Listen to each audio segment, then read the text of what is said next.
बिस्मिल्लाहिर्रहमानिर्रहीम। आजकल social media WhatsApp, Facebook, TikTok, Instagram और यूट्यूब ये हमारी जिंदगी का हिस्सा बन चुके हैं। हम अगर चाह कर भी इनको छोड़ना चाहें तो बहुत मुश्किल है। माजरत के साथ हम अपनी जिंदगी में इतनी इम्पोर्टेंस कुरान को नहीं देते जितनी इम्पोर्टेंस जितना टाइम हम इन एप्स को दे देते हैं। हम अपना वक्त इन इस्लामिक चीजों पर नहीं इतना गुजारते जितना इन सोशल मीडिया पर अपना वक्त जाया करते रहते हैं। अब सवाल ये नहीं है कि हम इन सोशल मीडिया एप्स का इस्तेमाल करें या ना करें, बल्कि सवाल ये है कि हम इन सोशल मीडिया एप्स का इस्तेमाल कैसे करें।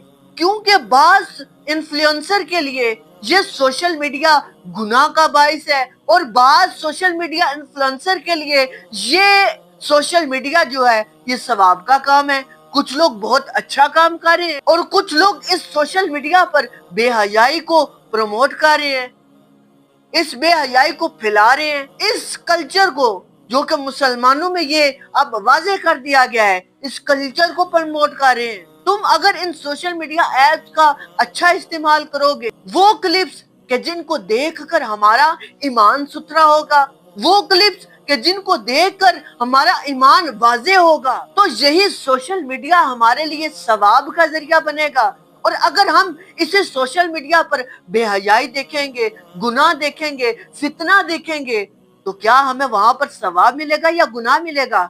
यकीनन गुनाह मिलेगा। इन्हीं सोशल मीडिया एप्स पर हम बदगुमानी करें या फिर ऐसी चीजें देखें कि जिनसे हमारा ईमान कमजोर हो, या फिर ऐसी चीजें सोशल मीडिया पर फैलाएं कि जिनसे हमारा ईमान कमजोर हो।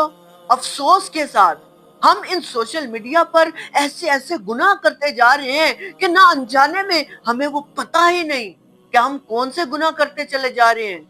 ना चाहते हुए भी हमारी नजरों के सामने वो क्लिप्स आ जाएंगे कि जिनको हमने देखना ही नहीं। हमारी नजरों के सामने वो क्लिप्स आ जाएंगे कि हम जब तहैया करते हैं कि अब नहीं देखूंगा, अब ये बेहयाई नहीं देखूंगा, अब ये बदगुमानी वाली चीजें नहीं देखूंगा, ना चाहते हुए भी दोबारा वो हमारी नजरों के सामने आ जाती हैं।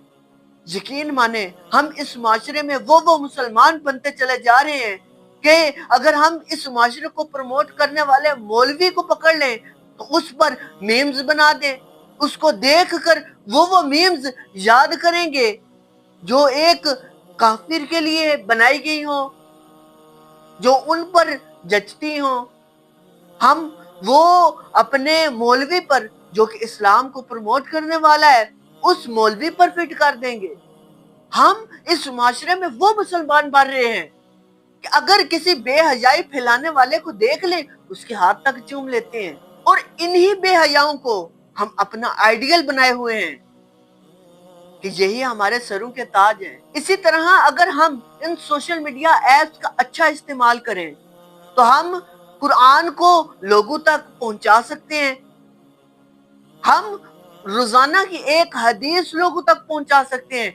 क्या पता वो कुरान की आयत सुनकर या हदीस सुनकर किसी का ईमान ताजा हो जाए, उसका ईमान मजबूत हो जाए, अपने आप को बदलने की कोशिश करने लग जाए। इसी तरह अगर दीने इस्लाम की बातें आप लोगों तक पहुंचाना शुरू कर दें और इस बात को पहुंचाने से पहले आप तस्दीक कर लें कि आया जो दीने इस्लाम की मैं बात आगे पहुंचा रहा हूँ उसमें तस्दीक कितनी है, उसमें सच्चाई कितनी है, आया वो सच्ची भी है या फिर मन गढ़ंत है। अब इस मामले का हल क्या है?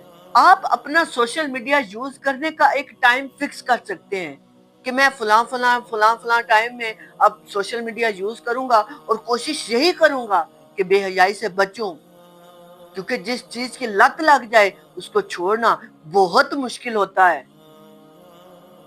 इसकी कुछ आदत ऐसे कर सकते हैं हम कि उसको कम से कम देखें ताकि हमारी वो आदत आहिस्ता आहिस्ता छूट जाए। लेकिन हम कोशिश तो करें, हम कोशिश ही नहीं करते। हम ये रूटीन बना सकते हैं कि फलां टाइम में कुरान पढ़ूंगा, फलां टाइम में ये दीन इस्लाम की बात सीखूंगा, हम फलां टाइम में इतनी मुद्दत तक, इतनी देर तक सोशल मीडिया यूज करूंगा और उसमें भी कुछ ना कुछ जरूर सीखूंगा। हाँ, जिंदगी में हंसी मजाक चलता ही रहता है, थोड़ा बहुत देख लेना चाहिए, लेकिन उसमें भी बेहयाई नहीं देखनी। ये नहीं कि चलो हंसी मजाक के लिए एक फिल्म लगा ली, एक ड्रामा लगा लिया, गाना लगा लिया, चलो थोड़ी देर वो देख लेता हूं। नहीं, इन चीजों से आपने बचना है। ये बात याद रहे कि आपके हाथ में मोबाइल है, आप मोबाइल के हाथ में नहीं। बहरहाल अल्लाह पाक से दुआ है कि हमें ऐसे गुनाहों से बचने की तौफीक अता फरमाए कि जिनसे बचना मुश्किल हो। अल्लाह पाक से दुआ है कि हमें दीन इस्लाम पर चलने की, बेहतरीन तरीके से चलने की तौफीक अता फरमाए, ऐसे दीन इस्लाम पर चलने की तौफीक अता फरमाए कि जैसा रसूलुल्लाह सल्लल्लाहु तआला अलैहि वसल्लम ने चाहा कि मेरा उम्मती ऐसा बन जाए, काश हमें ऐसे बनने की तौफीक अता फरमाए, काश हमें ऐसा बनना नसीब हो जाए। अभी के लिए इजाजत। अस्सलाम वालेकुम रहमतुल्लाहि व बरकातहू।